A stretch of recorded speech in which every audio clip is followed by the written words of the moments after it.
자율신경계 실조증이 워낙 다양한 증상을 가지고 있는데요. 크게 이 세 가지가 나타났을 때 한 번 더 체크해 보시면 좋습니다. 체온 저하, 통증, 위장 장애입니다.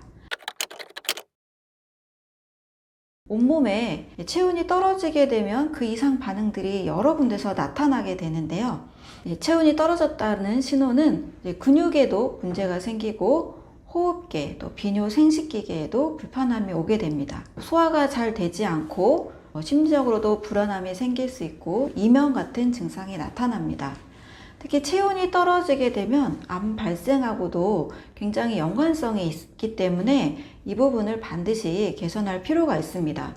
전반적으로 북극의 이누이트들이 이 체온이 떨어져 있기 때문에 다른 지역에 비해서 암 발생률이 높은 것으로 나타났고요. 스칸디나비아 반도 지역도 인도나 태국에 비해서 암 발생이 더 높은 것으로 나타났습니다. 체온이 1도 떨어지게 되면 무려 면역력의 30% 정도가 떨어집니다. 체온 저하와 암 발생과는 큰 연관성이 있습니다. 그런데 추운 지역임에도 불구하고 암 발병률이 상당히 낮춘 국가가 있습니다. 바로 핀란드인데요. 핀란드는 체온이 떨어지지 않도록 장치를 해서 온 국민이 암 발병률을 낮출 수 있도록 시도를 했는데요. 바로 핀란드의 사우나 문화입니다. 이 사우나라는 단어가 핀란드어라고 알려져 있는데요. 핀란드에 약 550만 정도의 국민들이 있는데요. 무려 사우나 개수가 330만 개 정도가 있다고 합니다. 거의 곳곳에 이 사우나 문화를 만들 수가 있는 거죠. 이렇게 해서 추운 지역에서 발생할 수 있는 체온 저하로 인한 많은 문제점들을 해결해 가고 있습니다. 또 더불어서 이 사우나 문화가 사람들과의 교류나 인간관계 여러 부분에 있어서도 상당히 좋은 반응들을 얻고 있다고 합니다. 그래서 내가 체온이 떨어졌을 때는 자율신경계 실조증으로도 의심을 하면서 어떻게 해서든 체온을 올리기 위해서 다시 온몸의 제 기능을 향상시키기 위해서 나만의 방법들을 찾아가시면 좋습니다.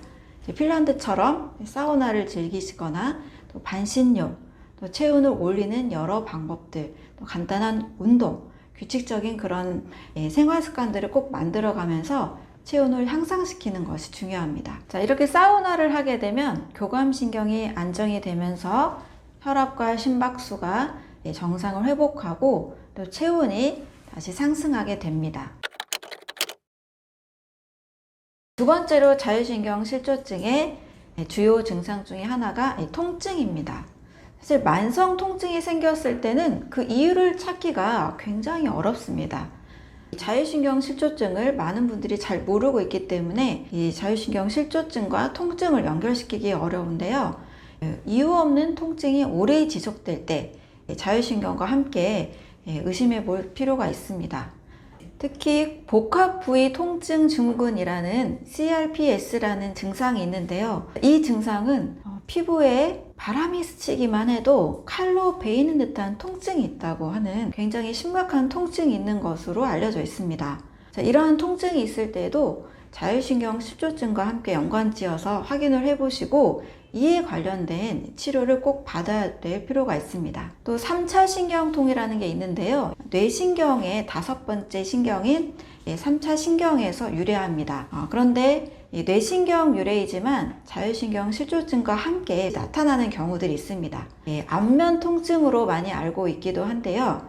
이 3차 신경은 눈신경, 위턱신경, 아래턱신경 이렇게 우리 얼굴에 세 부위로 통증이 오게 되는데요. 3차 신경통을 잘 알지 못해서 적절한 치료를 받지 못하고 굉장히 고통을 호소하시는 분들이 계십니다.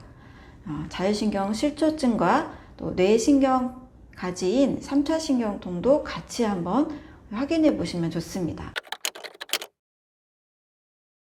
세 번째 자율신경 실조증의 가장 흔한 증상으로 위장장애가 있습니다. 소화불량이나 변비, 설사 이런 증상이 있을 때 대부분 내과적 질환으로만 생각하기 쉬운데요. 약 20% 정도는 자율신경 실조로 인한 위장장애로도 의심해 볼 수가 있습니다.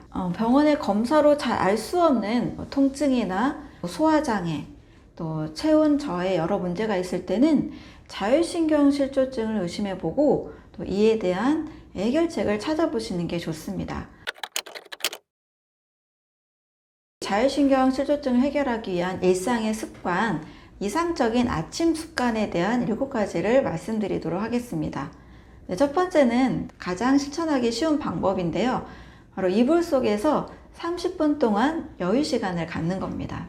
대부분 아침에 굉장히 바쁘게 일어나서 허겁지겁 출근 준비나 학교 갈 준비를 하고 있잖아요. 그럴 경우에는 교감신경과 부교감신경에 불균형이 오기가 쉽습니다. 그래서 약간 좀 게으른 듯 하면서 오히려 여유 있는 아침을 준비하는 게 이불 속 30분 습관입니다. 자, 이불 속의 30분 무슨 습관이냐면 마음의 준비를 하는 시간이라고 생각하면 됩니다. 눈을 뜨자마자 움직이게 되면 바로 교감신경이 항진이 되다 보니까 여러 근육이나 여러 소화나 기능들이 아직 준비가 안 된 상태라고 볼 수 있습니다.